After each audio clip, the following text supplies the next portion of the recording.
Hola, ¿qué tal? Bienvenidos al capítulo 21 de Abriendo Líneas en cronómetrodeportivo.es. Músico, cantante, youtuber, presentador o periodista. ¿Cómo te defines?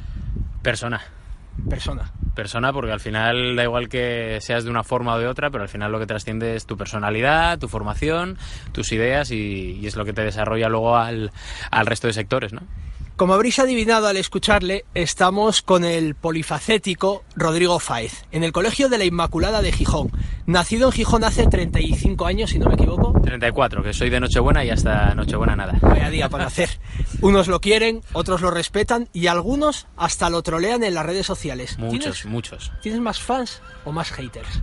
No, yo creo que fans. O sea, el asunto de los haters a mí no me molesta. O sea, soy el tipo de persona que los haters a mí es que creo que incluso son necesarios porque con ese troleo que te hacen, al final te hacen ver las cosas de otra forma distinta y creo que todo aporta, de todo se aprende y que creo que son también necesarios. Es cierto que llega un punto en el cuando ya te empiezan a rebasar la línea de la crítica y se dedican a insultarte directamente, que me hace gracia porque me río mucho. Ya depende un poco de cómo se lo tome la persona, pero yo tampoco me lo tomo mal. ¿Te reconocen por la calle? ¿Te sientes famoso? ¿Te gusta la fama? Ni me gusta ni me siento famoso. Sé que hay gente que por la profesión un poco que desempeño, porque al final es muy de cara al público, sí que te conoce gente, pero no creo que sea famoso, porque aparte yo soy de los que cree que el periodista no tiene por qué ser famoso, ni reconocido, ni gustar la fama. Depende un poco de cómo la gestiones, pero yo eso es algo que intento darle la mayor naturalidad posible, sobre todo a la gente que te viene y te dice, no sé qué. Digo, mira, chico, yo es que vale, estoy con Cristiano, o con Messi, o con Nacho Cases, o con quien sea, pero es que el prota es él, no yo. Aunque tú saliste de otro colegio, del Codema, ¿no? Del Corazón de María. Corazón de María. En este colegio en el que estamos salió otro famoso periodista gijonés, el ilustre Juanma Castaño. A su manera, y salvando las distancias, se puede decir que habéis seguido una progresión parecida. Los dos empezasteis en la radio, en la misma emisora, en Ser Gijón, y ahora salís los dos por la tele. Él está en Mediaset y tú en Gol Televisión y en beIN Sports. Y los dos tenéis Twitter. ¿A cuál de los dos os acuden más? Hombre, yo creo que Juanma. A él, ¿no? seguro porque Juanma es un hombre que a mucha gente no le cae bien, quizá no sé si es por su personalidad o por el papel que adoptaba un poco en las tertulias, pero Juanma es muy buen tío, es muy distinto internamente seguramente a cómo era en las tertulias, pero tú ahora, por ejemplo, le escuchas en el partidazo de la COPE y ves que es un tío bastante normal, majete, es un poco más él mismo que lo que era antes, por lo menos lo que yo creo, ¿eh? Pero ya te digo que a él le odian mucho más que yo. Él está en un estadio completamente distinto al mío. Yo estoy en regional y él está en Champions. A ti te respeta y te aprecia la afición del Sporting. En cambio, la del Oviedo te sacude. ¿Qué pasa? ¿Qué les has hecho? No te creas que me sacuden mucho. O sea, de hecho hay mucha gente que cuando el año pasado publicamos lo de Cuéllar, yo me sacudían más en Gijón que... O sea, la rueda de prensa mítica en la que Cuéllar insulta a un compañero...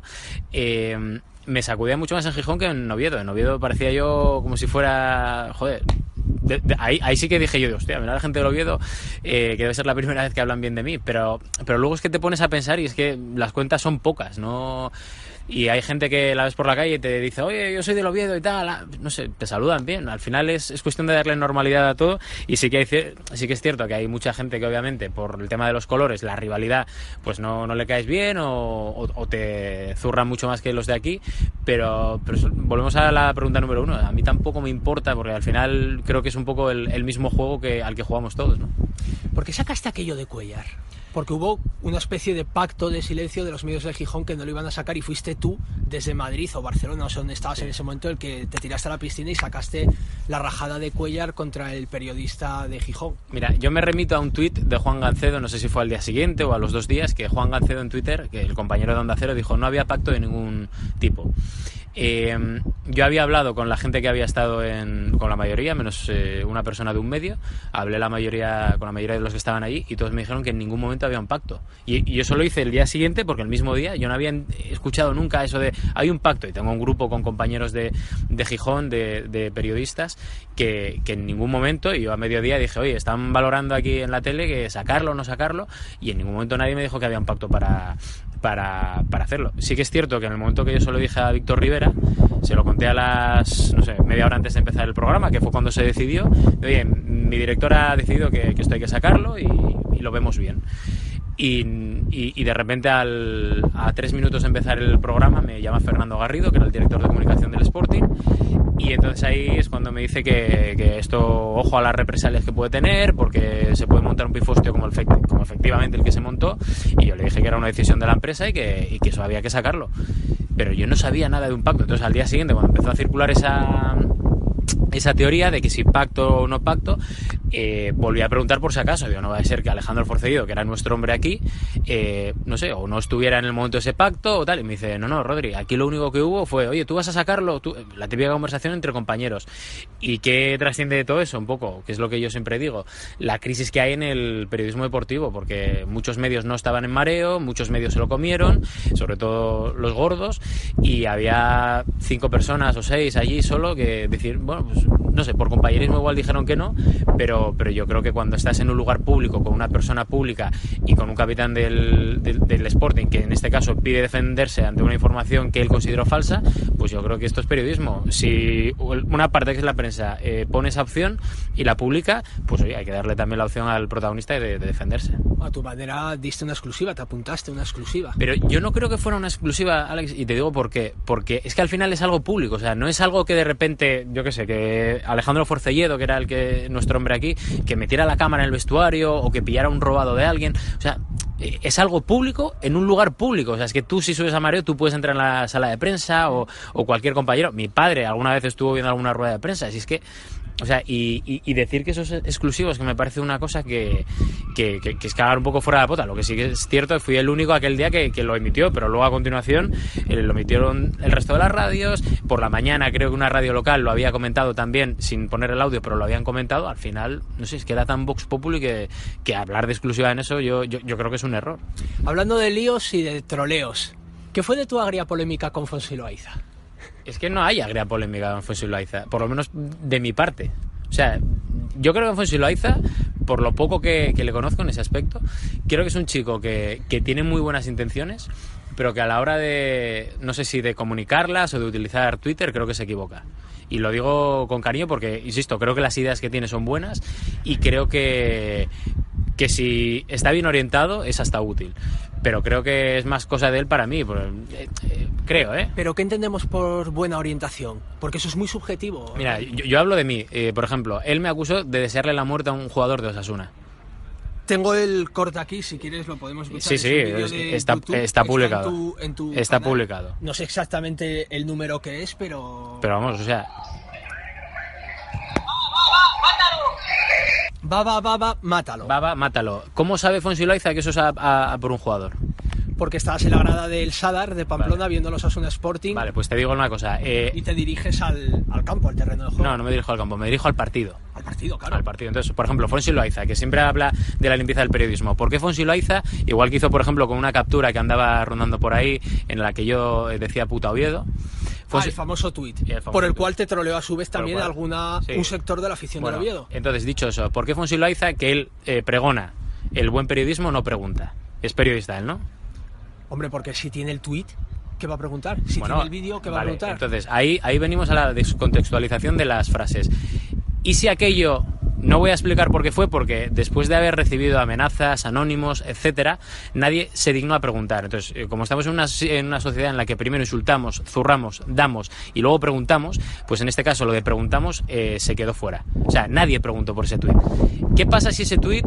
¿Qué pasa si venía de una serie de tweets o de bromas con compañeros del Oviedo?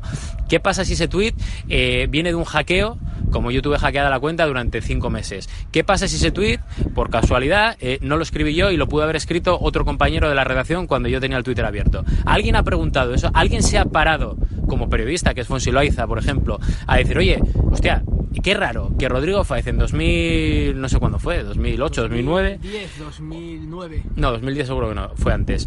¿Qué pasa? Pues en 2009. Yo ya estaba en periodismo a nivel nacional, ¿vale? Entonces, Rodrigo Fáez, que estaba entonces narrando el Atlético de Madrid y la selección española para Punto Radio, ¿va a poner esa gilipollez? ¿Alguien lo pensó? ¿Alguien se ha parado? Que es a lo que voy yo. Digo, yo sabré, no. Me cuenta gracias a... No te voy a decir adiós, pero gracias a Pues a mí a lo mejor cierta irrelevancia, a mi cautela nunca apareció algo así, vale, ni aparecerá. Vale, pues a lo que voy. Y al Oviedo, como un equipo más del fútbol español, como al Atlético de Madrid, al Valencia, al Sevilla, al Zaragoza. Sí, a mí me parece perfecto, pero tú como periodista, cuando yo veo algo de esto, yo tengo que pensar, digo, hostia, qué raro, a este tío se le ha ido la pinza. Pues voy a preguntarle, porque soy periodista, y antes de publicar cualquier cosa, ya sea en mi medio de comunicación o en mi Twitter, pregunto. Entonces digo, oye, ¿esto es verdad o mentira? No pregunto. ¿Y si por casualidad ese tuit era una captura? Es que, claro, es que nadie lo sabe. O sea, yo, por ejemplo, yo cuando lo vi, digo, hostia. Y entonces, por eso voy. Como no preguntó nadie en su día, yo ahora ya se lo dije a un par de compañeros tuyos que digo, no voy a dar explicaciones porque en su día nadie me las pidió. Pero eso es el primer ejemplo. El segundo fue lo de desear la muerte a un jugador de Osasuna. Sí, pero cómo yo, vamos a ver, pero cómo yo, estando en un medio de comunicación a nivel nacional, voy a desear la muerte a un jugador de Osasuna. Pero ¿cabe esto en cualquier mente normal? Pero es un calentón. No es un calentón, Alex, no es un calentón, porque yo estaba hablando con Alex Lamata, que era el compañero que estaba, el amigo que estaba conmigo, y yo estaba diciendo, coño, mata el puto partido, no me toques los cojones, mata el puto partido. Pero ahora que estamos en esta sociedad en la que no puedes decir absolutamente nada. Y estamos en esta sociedad en la que nadie pregunta. Yo estaba hablando del puto partido. ¿Cómo coño voy a decir yo a un jugador de Osasuna que luego dentro de 2 días le voy a poner la alcachofa, ojalá te mueras, o mátalo? Y aparte que en el caso en el que sí me hubiera referido al tema de mátalo al jugador de Osasuna, pues sería obviamente una puta metáfora. Entonces cuando decimos ataca al Sporting, o ataca al Depor, o ataca el Atlético de Madrid, es que estamos diciendo ataca en el tema deportivo o en el tema bélico. Es que en serio, estamos en una sociedad ahora mismo en la que no puedes decir absolutamente nada. Y Fonsi Loaiza, por eso te digo que creo que es más cosa de él contra mí que yo contra él, porque insisto que creo que tiene muy buena intención en muchas de las bases que él tiene, pero creo que se equivoca en este tipo de sitios porque pierde la razón, por lo menos en mi caso. Yo hablo en mi caso, no te hablo del resto de críticas a otros periodistas que obviamente creo que se las merecen mucho más.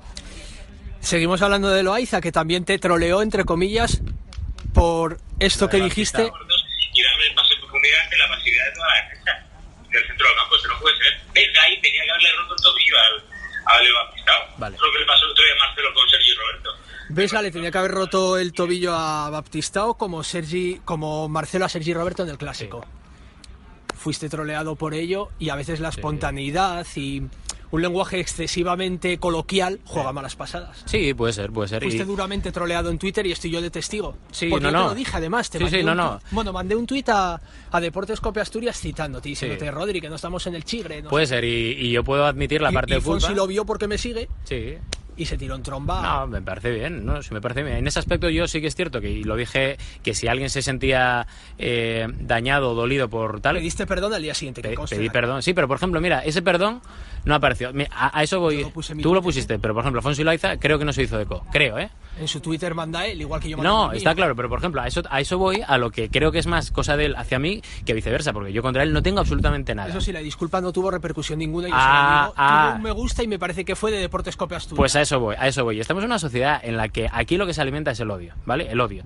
Y hay que atizar, y luego, si tal, ya se pedirá perdón. Y si se pide perdón ya es una cosa muy secundaria. Y yo, por ejemplo, a mí no me importa pedir perdón, pero por nada, ya no sea solo porque Leo Baptistao.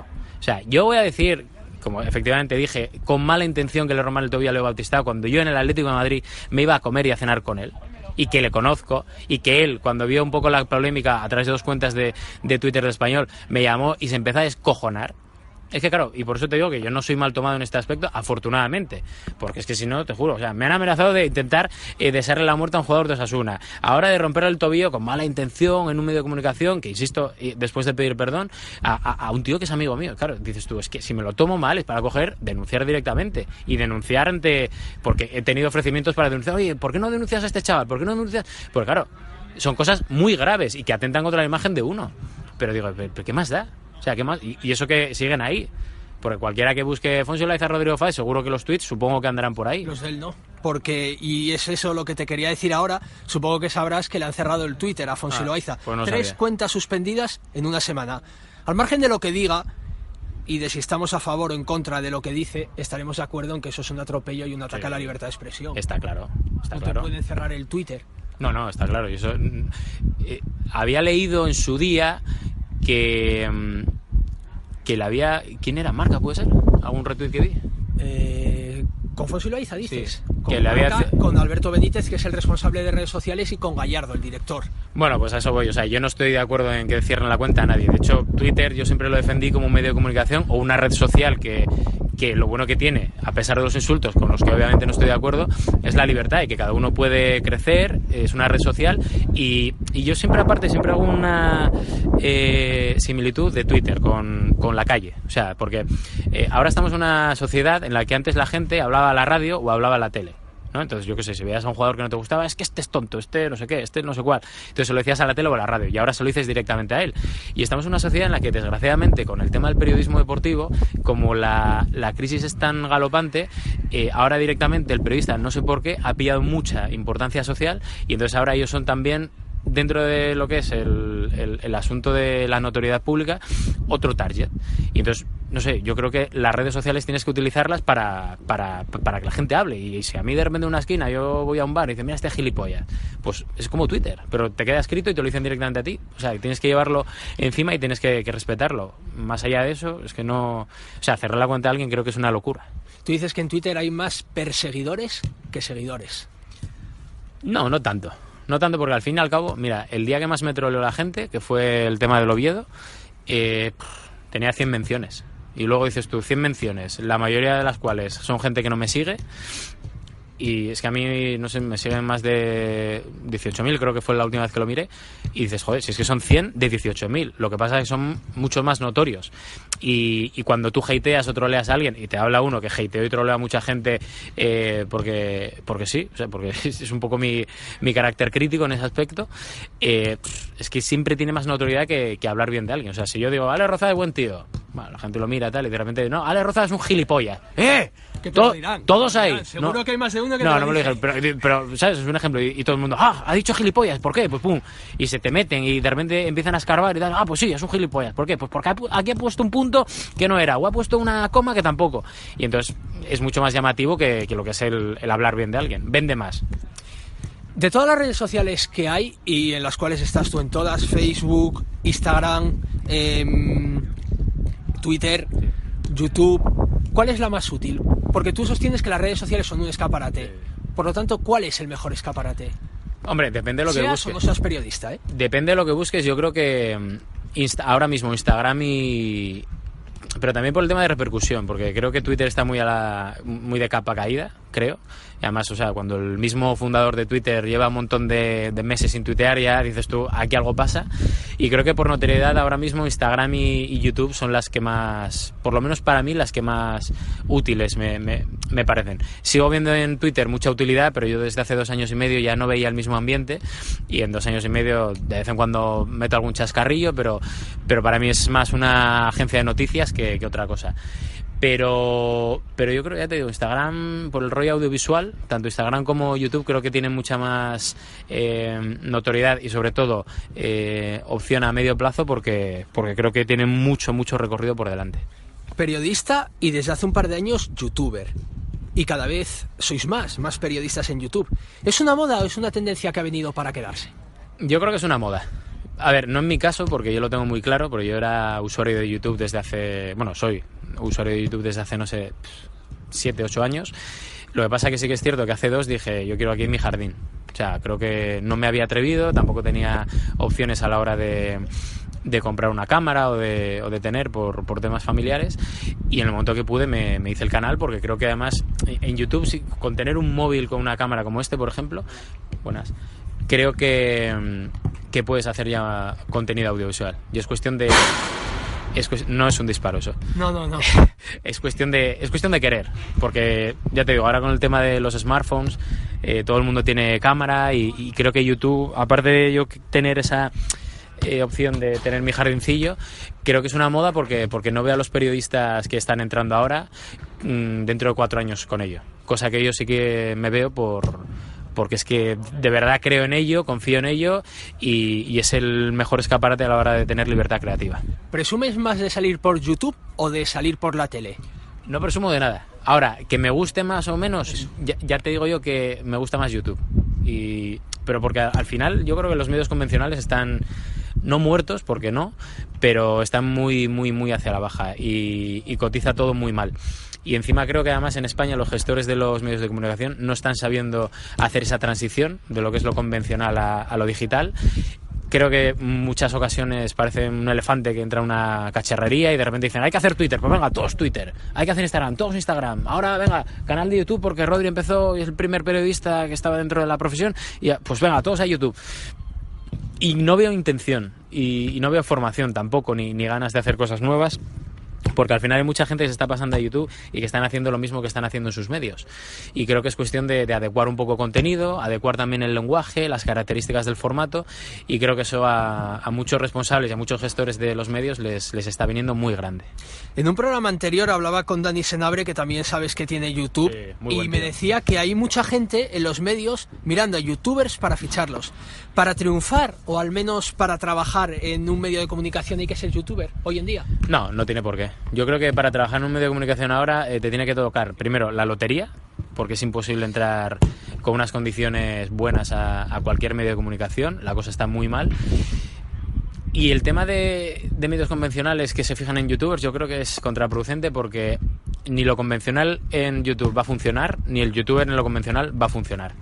Yo he tenido una sección en Los Lunes al Gol que se llama Los Lunes al Gol Challenge, y no te creas que ellos están muy cómodos en ese medio, porque no pueden ser ellos mismos, hay muchas cámaras delante y les ves un poco como atados. Entonces por eso no acabo de funcionar, y la gente aún así tampoco les sigue, porque la gente, estamos hablando de una sociedad en la que los menores de 17, 18 años ya no ven la tele, ven YouTube. Entonces ellos quieren ver al youtuber en YouTube, no quieren ver al youtuber en la tele, porque es muy complicado que dejen el smartphone o el dispositivo para ponerse delante de un televisor, porque no tienen ese hábito. O sea, los jóvenes, por eso te decía ahora mismo que los gestores no saben por dónde ir, porque cuando sus hijos y sus niños llega el papá a casa y el papá es director de un medio y dice, mira papá, mira a Buller, o mira a Spursito, mira a Rubius, él no lo entiende, y él lo que dice, pues si este funciona y lo ve mi hijo, hay que traerlo para la tele.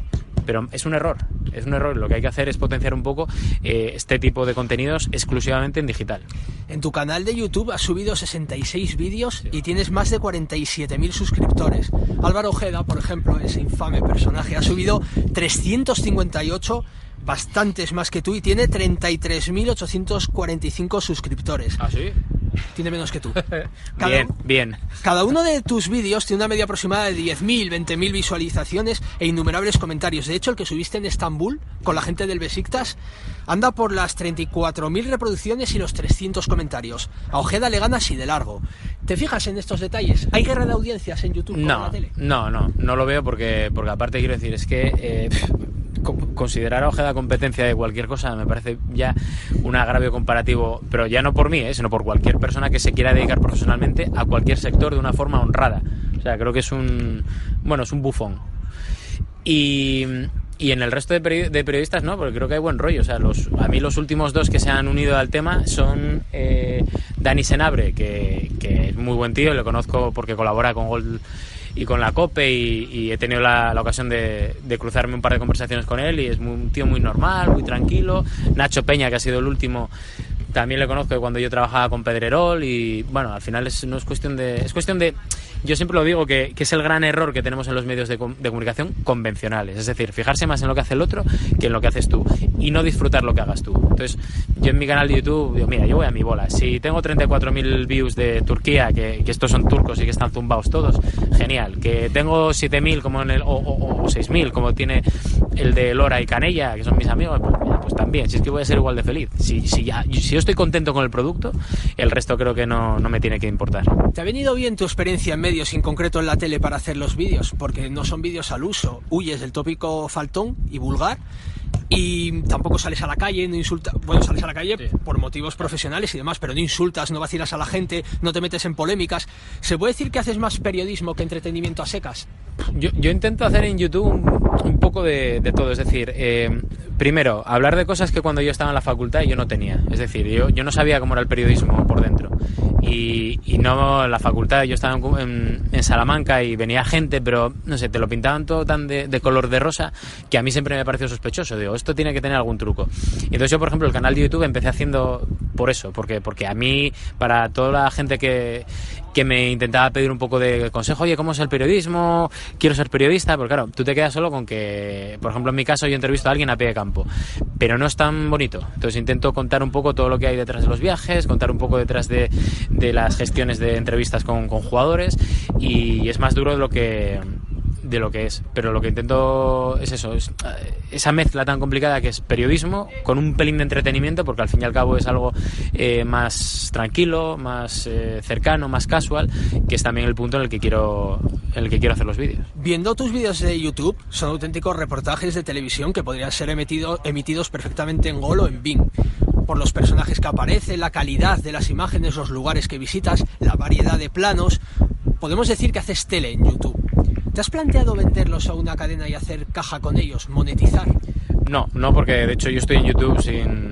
De hecho, mira, fíjate, hay un proyecto esta temporada que ya veréis de qué se trata, va de derbis a nivel internacional, en el que no gano un euro. Y lo único que quiero es coger y no palmar pasta, y todo lo que pueda hacer de inversión a nivel de cámaras y tal, que no me cuesta mi dinero. Es la única intención que tengo con eso.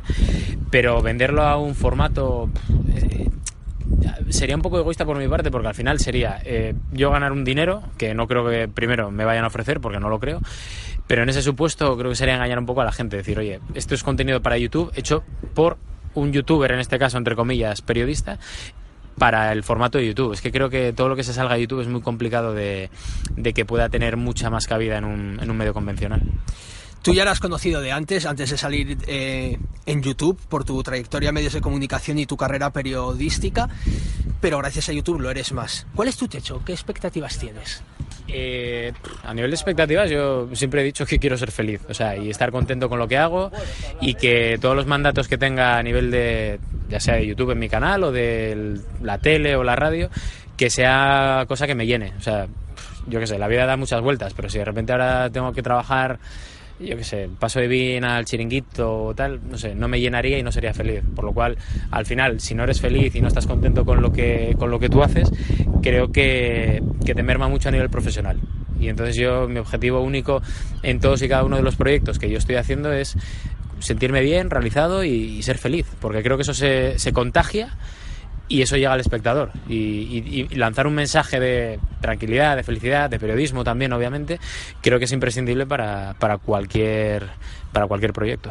Digamos que vendes la cara amable del periodismo, lo alto que puede llegar un chico de provincias, de Gijón, en el mundo del periodismo. Como diría Maruenda, todo es muy happy flower.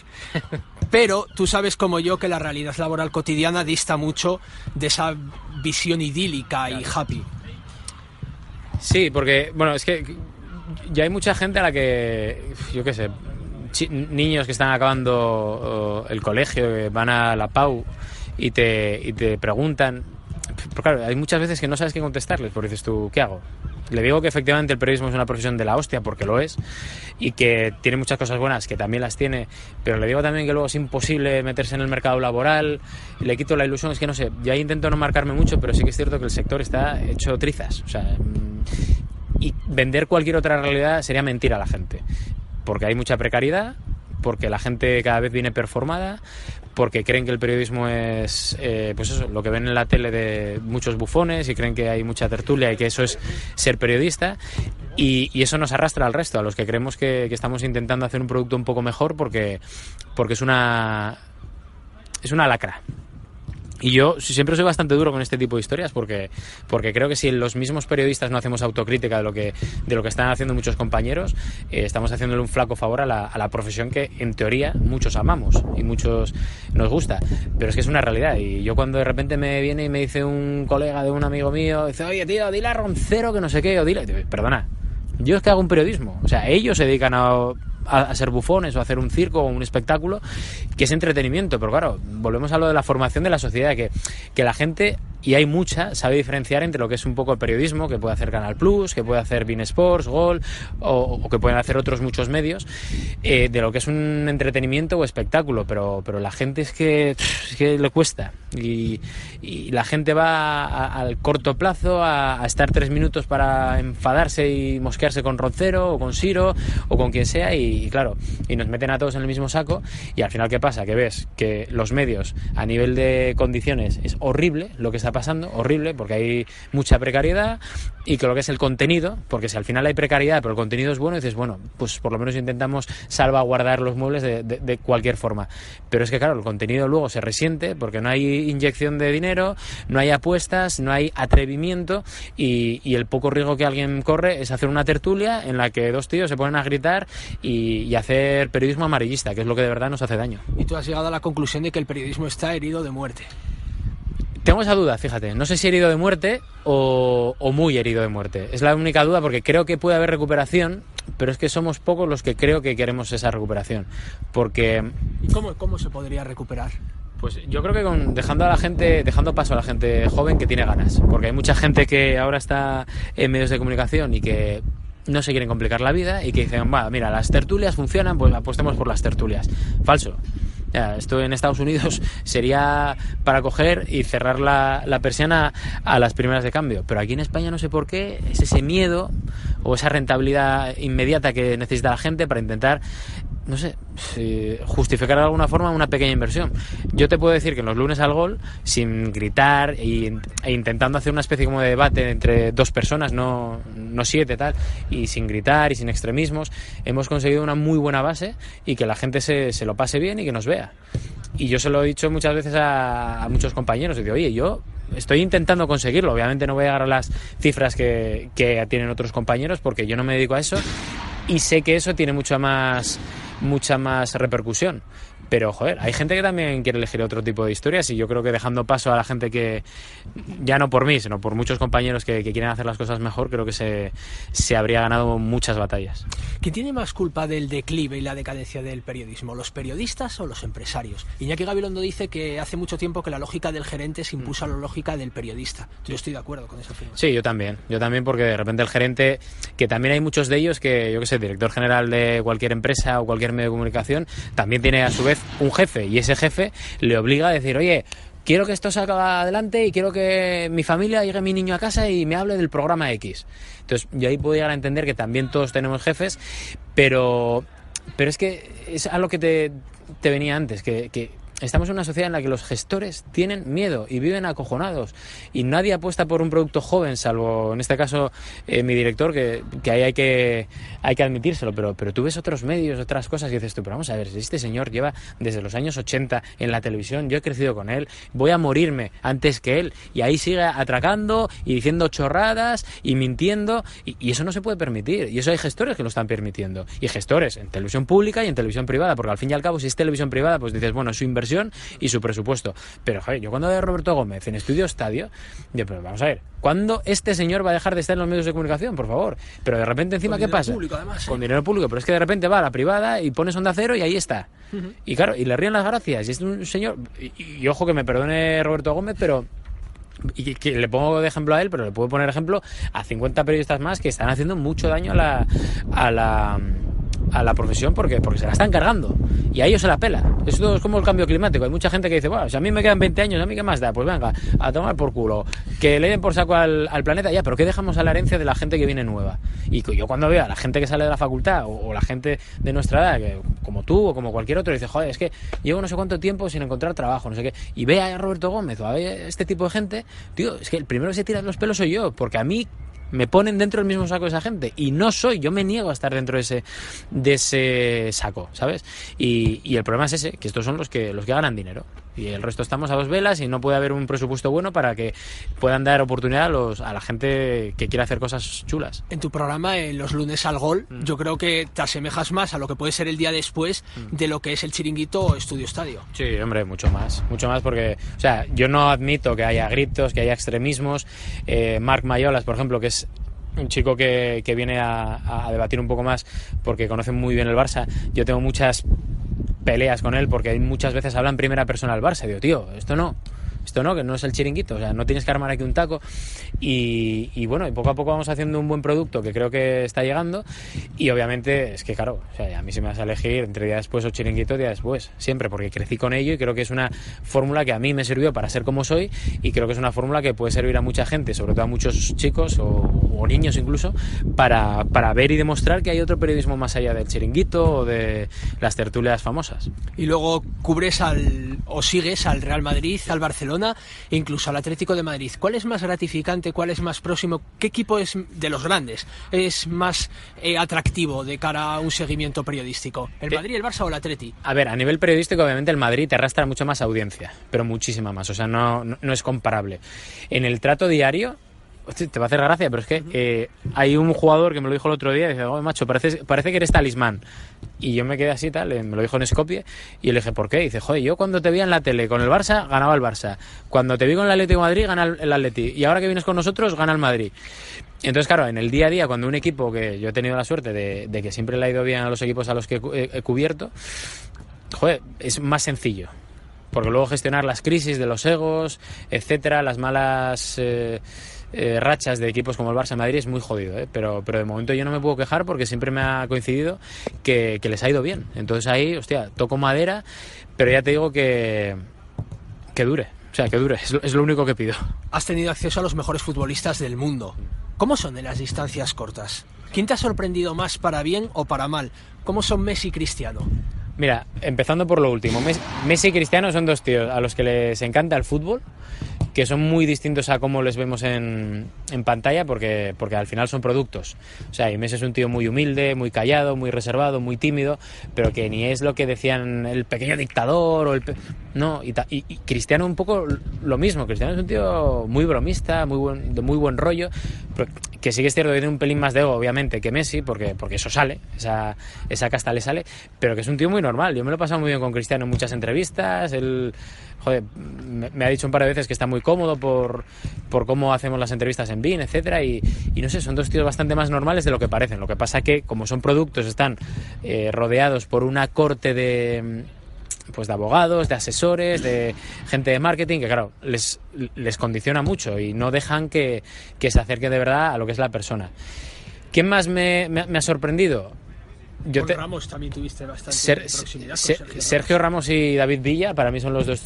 Con Villa por descontado, porque encima sois paisanos. Claro, no, pero bueno, al final da igual que seas paisano, porque si uno es como es, da igual que seas del pueblo de al lado o que seas familiar, que si uno es raro, es raro. Pero David Villa, a mí, siendo lo que fue y habiendo conseguido todo lo que consiguió, me sorprendió, porque desde el primer día yo le dije, mira, David, soy Rodrigo de Punto Radio, sin decirle que era de Gijón ni nada, hostia, siempre me ha tratado como uno más. Y ya cuando luego se da cuenta de que soy de Gijón y que soy del Sporting y tal, pues dice, hostia, pues ya tienes más en común. Y por ejemplo, Sergio Ramos, yo tenía una imagen de él que era muy distinta a la que luego fue, y es un tío también, es un líder dentro del campo, fuera del vestuario, dentro, y la verdad que es majo, gracioso, profesional, porque no se enfada por nada y entiende un poco la profesión del periodismo, y sobre todo una cosa que la gente no sabe, que consume un montón de fútbol internacional. Es uno de los tíos que más sabe fútbol y que a mucha gente le sorprende porque... ¿Qué liga es la que más le interesa? No, un poco de todo, es un poco de todo, o sea, es que lo ve todo, o sea, ve desde liga francesa hasta la italiana, hasta la inglesa, o sea, él lo ve todo y es un tío que no sé luego a lo que se va a dedicar cuando cuelgue las botas, pero que bien podría ser director deportivo, de scouting o representante, porque conoce los mercados europeos y sudamericanos como nadie. Has dicho que te gustaría denunciar más cosas de las que denuncias. ¿Te censuras mucho porque haces un cierto periodismo oficialista, porque estás en el canal que tiene los derechos de la liga y eso, quieras que no, condiciona? No, pero fíjate, en ese aspecto... No puedes ir a degüello buscando el morbo o el sensacionalismo barato, tienes que controlar. No, pero mira, hay una diferencia. Mira, tú puedes denunciar con guante de seda. O sea, quiero decir, es cuestión de decir, oye, yo voy a denunciar esto. O sea, yo he puesto a parir a la directiva del Sporting, a la directiva del Valencia, y la directiva del Valencia somos... BIN Sports es patrocinadora de... Gol, sí, es partner Gol de Gol y BIN Sports son partners del Valencia, y yo he puesto a parir a la directiva del Valencia porque creo que el proyecto que hicieron este año fue muy malo y fue horrible, y llevan engañando a la afición 2 años, y al final yo lo he dicho y no ha pasado nada. El problema es cuando efectivamente de repente dices, pues esto es una mierda, o sea, con otras formas, que entonces ya pierdes un poco lo que es un poco lo que es la forma periodística, ¿no? Y eso es lo que te puede condicionar, pero mientras las críticas sean de este tipo, normales y tranquilas, a mí nunca me han dicho, oye, no hables de esto, no hables del otro. A mí nunca, ¿eh? Pero a nivel de preguntas a pie de campo, cuando estás haciendo inalámbrico para BIN Sports, te tienes que ceñir mucho a lo que es el partido en sí. No puedes hablar, por ejemplo... Te habló, por ejemplo, la polémica que hubo con Griezmann cuando le preguntaron por su futuro, sí, que directamente se fue. Sí. Es decir, tú te tienes que ceñir a lo que es el partido. No puedes ir al rumor, al chascarrillo, al fichaje, barato. Mira, eso lo hizo un compañero nuestro, se llama Mateo, y yo creo que ahí se equivocó. Se equivocó porque tú puedes preguntar de alguna forma, decir, oye, es un poco lo que busca el periodista, ¿no? Cuando tiene una entrevista, decir, oye, primero un poco de mano izquierda porque tienes que hablar del partido. Pero de repente cambio del partido, bueno, ¿tú qué vas a hacer? ¿Te vas a quedar en el Atlético de Madrid o no? Claro, el otro se queda así. Mal Griezmann por la reacción, porque tenías que haber sido un poco más inteligente y cobra muchos millones por ello. Decir, mira, de eso no voy a hablar. Y hubieras quedado como un señor. El problema de esas entrevistas es que, claro, hay mucha adrenalina por los dos, por las dos partes. Por el periodista, que tiene 3 preguntas para quedar, como quien dice, bien y preguntarlo todo, y el jugador que tiene que controlar un poco esos nervios, ¿no? Y entonces yo ahí siempre prefiero preguntar por el partido, porque al final estás en un contexto de partido, que preguntar por otra cosa. Te pongo un ejemplo. En Champions, a mí cuando Cristiano Ronaldo marcó en semifinales, fue contra el Bayern de Múnich. ¿Este año? Este año. ¿Fue el hat-trick en el partido de ida contra el Atlético? No, marcó, no sé si fue 1 o 2 goles en el Allianz Arena. El Bayern fue en cuartos. Metió cuartos, 2 goles en el Bernabéu en la vuelta y los 2 Eso.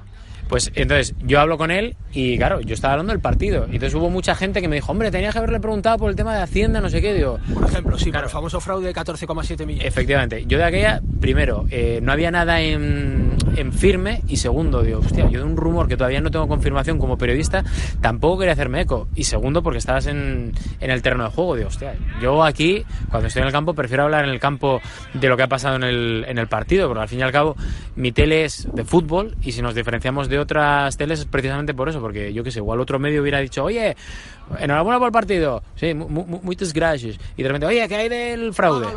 Claro, sí, pero es entrar un poco en ese juego, decir, hostia, yo hasta que no esté confirmado, ya siempre prefiero no pillarme los dedos, porque hay que dar siempre la condición de inocente hasta que se demuestre lo contrario, aunque está claro que obviamente algo pasa. Como pasó con Messi. Incluso con Neymar, que también prestó declaración. O sea, tampoco se puede singularizar en Cristiano. Sería injusto. Sí, es injusto, obviamente, pero al final, si Messi lo hace, si Cristiano lo hace, si Xavi Alonso está investigado, o sea, es que hay todo el círculo Méndez. Sí, hay muchos jugadores que están investigados y que es una realidad, y que yo sé que a ellos les molesta, pero chico, si tú, ganando 10 millones de euros libres, como puede ganar en su día Cristiano, bueno, que ganan mucho más, o Xavi Alonso y tal, tienen que entender que esto a nosotros, periodistas, que somos personas y que pagamos nuestros impuestos, tengas que denunciarlo. Se hizo en su día con Arantxa Sánchez Vicario y era un símbolo patrio. Se hizo con Rafa Nadal y es un símbolo patrio. O sea, al final tienes que hacerlo con todos. Y volviendo al inicio, que fueron en la radio tus inicios, sí. ¿Te gustaría volver a hacer radio? No a nivel de colaborador como estás, digo radio a nivel de un programa. ¿Y qué tipo de programa te gustaría hacer? ¿Un carrusel? ¿Un larguero? No, a ver, a mí en este caso me gustaría hacer radio porque, o sea, es que, bueno, tú sabes lo que es hacer radio y los que estamos aquí y hemos pasado por la radio siempre seremos, o por lo menos en mi caso, más periodistas de radio que de cualquier otra cosa. Tiene algo la radio, tiene cercanía, no, dependes un poco de, ahora por ejemplo, de un móvil, por ejemplo, estás haciendo radio con un teléfono móvil, y en la tele necesitas algo más, que si un enlace, que si un cámara, que si alguien de sonido, y es un rollo, necesitas estar bien vestido. Y joder, hay una anécdota que nos contaban en Punto Radio sus colaboradores. Luis del Olmo hacía radio, el primer tramo, desde su habitación en pijama. Dicen que Carlos Herrera hace lo mismo. Puede ser, pero yo, claro, yo lo sé, lo de Luis del Olmo, porque estabas en la misma emisora. Claro, porque vi fotos. Y claro, dices tú, joder, es que esto mola, ¿sabes? Y quizá esa espontaneidad y esa rapidez o esa inmediatez no te la da ningún otro medio ahora, más allá de las redes sociales, pero la radio tiene algo. Y entonces ese buen rollo sí que me gustaría recuperarlo seguramente en un proyecto más personal, que en un podcast o algo de esto, que en otra cosa, porque creo que a medio plazo es lo más factible que pueda tener. Como oyente que eres de radio, ¿qué te gustaría hacer si te pusieras al frente de un programa en relación a lo que se hace ahora? ¿Qué cambiarías? Pues cambiaría, que quizá intentaría no meter tanta tertulia, porque creo que está demasiado instaurado ese formato, y creo que haciéndolo bien incluso potenciarías más el formato. O sea, yo qué sé, yo escucho a Juanma y los domingos, por ejemplo, que sí que es un día que te presta un poco más, que te gusta un poco más escuchar un poco la tertulia, vale, pero luego el resto de los días sí que quitaría no sé, 10 minutos, porque o de La Morena, tío, que de vez en cuando también mete unos bloques de tertulia que son demasiado largos para mí, y sería un poco lo único que cambiaría, porque luego el resto me gustaría hacer más historias de gente anónima, o de, yo qué sé, de gente del Racing de la Guía, o de la Inmaculada, o gente de, no sé, buscar otros personajes que también te aporten, y que, porque al final la radio es periodismo, y el periodismo es enseñar a la gente o contar historias que la gente no sabe, y creo que eso en España ahora no se está haciendo, y seguramente potenciaría algo parecido. Tú que empezaste haciendo radio local aquí en Gijón, bueno, y en Salamanca también hiciste cosas, creo. Es muy diferente, me imagino, el ámbito más local, provincial y regional al ámbito nacional. Sí. ¿Te permite más creatividad el ámbito local o el ámbito nacional? Mira, a nivel de creatividad creo que en el nacional estás más atado a los formatos, pero aún así, tú cuando haces un programa de radio, te hablo yo de la experiencia que tuve en Punto Radio. Nadie nunca me dijo, oye, quita estas músicas, o quita... Quiero decir, eres tú. Entonces tú haces el formato que a ti más te apetezca. Sí que es cierto que a nivel local aprendes más, haces de todo, es donde te curtes de verdad, porque yo siempre digo que alguien que ha pasado por provincias llega a Madrid y tiene siempre mucha más ventaja que el periodista de Madrid, porque está más vivo, ¿sabes? Tiene más picardía, sabe por dónde ir, sabe por dónde no ir, que uno de la capital. Y digo de Madrid y de capital, porque de repente te viene uno de Torrelodones, o de Móstoles, o de Leganés, y está igual que tú, porque está en pueblos de la periferia, que de repente dice, hostia, tengo que matarme aquí con los grandes tótems del periodismo, ¿no? Y entonces yo creo que eso te da una viveza y sobre todo las ganas de decir, tengo que hacerlo bien, porque si no me vuelvo a Gijón. Uh-huh. Y entonces yo creo que eso es positivo porque te hace crecer, no te pones límites, y lo que te da en ese aspecto una radio o una emisora o una tele local no te lo da la nacional. Hablabas antes de tu paso por Punto Radio y allí coincidiste con Pedrerol, que es uno de los grandes popes del periodismo y criticadísimo. Bueno, yo lo critiqué y estoy incluso bloqueado por él en Twitter, que conste en acta. ¿Te parece dañino para el oficio? Ahí, ¿te acuerdas que en una parte de la entrevista te hablé de la formación de la gente, ¿no? Sí. De la sociedad en sí, que quizá por los recortes que ha habido en educación en los últimos 10 años, que es la auténtica lacra de esta profesión, de esta sociedad, mejor dicho, general, sí, del país, creo que esto ha formado a gente con muy poca... crítico. No, con muy poca mentalidad, y me explico. Hay recortes en educación, en formación, y entonces, claro, ¿eso qué provoca? Que la gente no tenga tanta base cultural. Entonces, claro, yo veo el Chiringuito, y que no lo veo, la verdad, lo he visto de vez en cuando y tal, o algún viral que hay por Twitter, que al final los ves todos, obviamente, pero digo yo, bueno, pero es que esto es entretenimiento, o sea, aunque ellos quieran llamarlo periodismo, es entretenimiento, o sea, no puedes comparar esto a Informe Robinson. Informe Robinson te cuenta historias que se van al Nanga Parbat y te cuentan la historia de un tío que es la hostia. Y eso es periodismo. Lo que hace el Chiringuito creo que no, creo que es más entretenimiento, y una cosa no está riñada con la otra, pero es cuestión de la audiencia. Si la Sálvame en el fútbol, ¿no? Yo no sé si es el Sálvame del fútbol.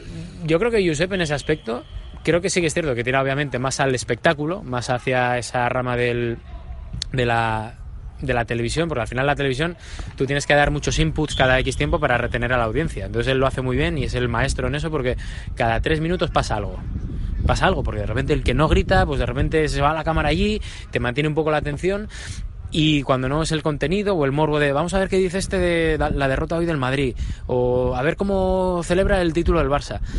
Y entonces yo creo que la gente no sabe diferenciar de verdad lo que es el producto en sí de entretenimiento de lo que es periodismo, y hay gente que se cree que eso es periodismo, pero por eso te digo que, y yo con Josep me llevo muy bien, y de hecho en Cardiff nos hablamos ahí un ratín, y yo creo que él es consciente de que hace una cosa completamente distinta a la que yo puedo hacer en los lunes al gol, o cualquiera de BIM puede hacer, o del Plus, y que yo sé que mucha gente dirá, bueno, ya, pero sois unos aburridos y tal. Yo, vale, pero entonces no me busques a mí, porque yo soy periodista, sea aburrido o no, soy periodista. Lo otro es más entretenimiento. En cierto modo él fue pionero en hacer un género televisivo, ¿no? Porque explotando lo que es la tertulia, lo que era la tertulia ya en la radio, él lo trasladó a la televisión, espectacularizando, con planos de Roncero tirándose al suelo, de Cristóbal Soria, cámaras de seguimiento del invitado, de los tertulianos y demás. En ese sentido sí que ha hecho algo diferente. Sí, diferente, por eso te digo que tira un poco más hacia la rama que decías tú de Sálvame, porque al final eso lo vimos en Sálvame, y eso es televisión también. Y joder, eso está muy bien hecho. O sea, ya sea más o menos debatible si es bueno o mal producto o si es más o menos periodismo, pero eso es brillante. Yo he visto cosas que digo, ojo, este pavo es un genio. Por ejemplo, lo que hizo Alfredo Duro, que sé que mucha gente va a decir, pero ¿qué dice este tío tal? Pero lo de Alfredo Duro de ir caminando hasta Cardiff, que yo vi un par de tweets y vi un par de vídeos, digo, joder, me parece muy buena idea. Dentro del entretenimiento, volvemos a lo mismo. Ahora, que luego esto te lo quieran meter como periodismo, no, me niego. Pero como entretenimiento, joder, es una cosa que yo entiendo que a mucha gente le pueda llegar, porque yo qué sé, bastantes problemas tenemos en el día a día como para andarnos con chorradas, ¿no? Pero oye, si a la gente le hace feliz, perfecto, pero que es entretenimiento, no es periodismo. Pues nada, Rodrigo, muchas gracias por atendernos y por dedicar un tiempo a estos outsiders que estamos fuera del periodismo, ¿no? Igual que en la política hay outsiders también en el periodismo. Veremos si podemos entrar en el sistema como algunos outsiders de la política entraron en la política. Pues oye, ya te digo que estáis en un tiempo que para mí es una envidia, porque con tanta red social tenéis muy buen escaparate y lo único que hay que hacer es eso, aprovecharlo bien para que, oye, ya sea en medios convencionales o en digitales, la cosa vaya hacia adelante y renovéis esto, que falta hace. Pues muchas gracias, Rodri.